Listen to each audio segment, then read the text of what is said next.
नमस्कार बंधुरा आज आमी आपनादेर एकटा दारुण स्वादेर आमेर चाटनी रेसिपि करे देखाबो। तार जोन्नो आमी एखाने कयेकटा आमके केटे नियेछि। आमी एखाने किन्तु आमगुलोके चार भागे भाग करे निये आटिगुलोके बेर करे नियेछि। एखन आसुन बंधुरा एकटा लाइक दिये देखते थाकुन आमी केमन करे एई रेसिपिटी करछि। प्रथमे आमी एई आमगुलोर भितरे दिये देब একটু জল, কারণ এই আমগুলোকে আমি একটু সিদ্ধ করে নেব। দেব সামান্য একটু লবণ। 2 মিনিট আমগুলো আমি সিদ্ধ করে নিয়েছি। দেখুন বন্ধুরা, আমগুলো কিন্তু মোটামুটি সিদ্ধ হয়ে গেছে, খুব বেশি সিদ্ধ করে নেব না। এখন আমি এটাকে বন্ধ করে দেব। এখন আমি আমের চাটনিটা রান্না করার জন্য একটা মশলা তৈরি করে নেব। তার জন্য গ্যাসের উপরে কড়াইটা বসিয়ে দিয়েছি। কড়াইটা গরম হয়ে গেছে। এখন দিয়ে দেবো একটা শুকনো লঙ্কা, একটু পাঁচফোড়ন,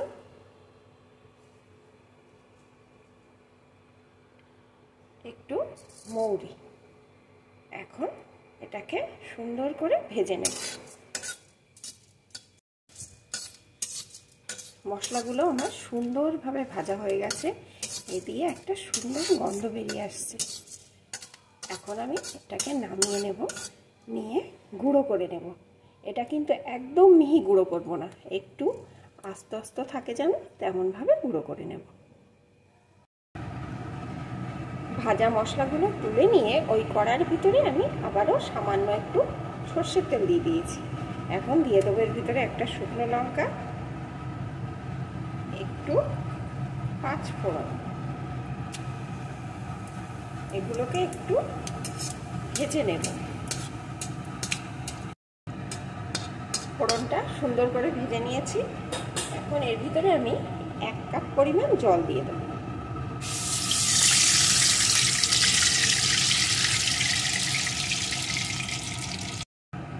দেব একটু লবণ, সামান্য একটু হলুদ গুঁড়ো, আর দেব চিনি।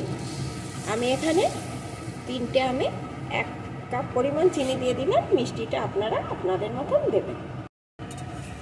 এখন সব কিছুকে নেড়ে ভালো করে ফুটিয়ে নেব।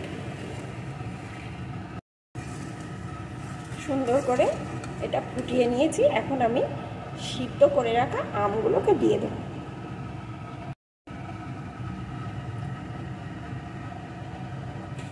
সিদ্ধ করে রাখা জলটা কিন্তু দেব না, শুধু জল থেকে তুলে আমগুলোকে দিয়ে দেব। এখন আমগুলো দিয়েও বেশ কিছুক্ষণ ফুটিয়ে নেব। দেখুন বন্ধুরা, ভাজা মশলাটা আমি এইভাবে থেতো করে নিয়েছি, মিক্সিতে দেইনি, তাহলে বেশি গৌড় হয়ে যাবে, তার জন্যে। আমটা দিয়েও সুন্দর করে জাল দিয়ে নিয়েছি। এখন আমি এর উপর দিয়ে ওই ভাজা মশলার গুঁড়োটা দিয়ে দেব।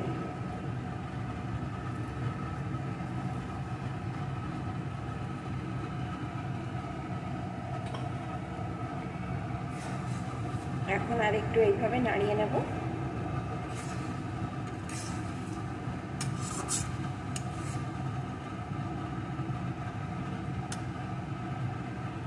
এখন আবার রেডি হয়ে গেছে সেরা স্বাদে আমের চাটনি। বন্ধুরা, আপনারা বাড়িতে এইভাবে একবার তৈরি করে খেয়ে দেখবেন কতটা সুন্দর হয় এই চাটনি। আর আপনারা আমার পাশে থাকবেন।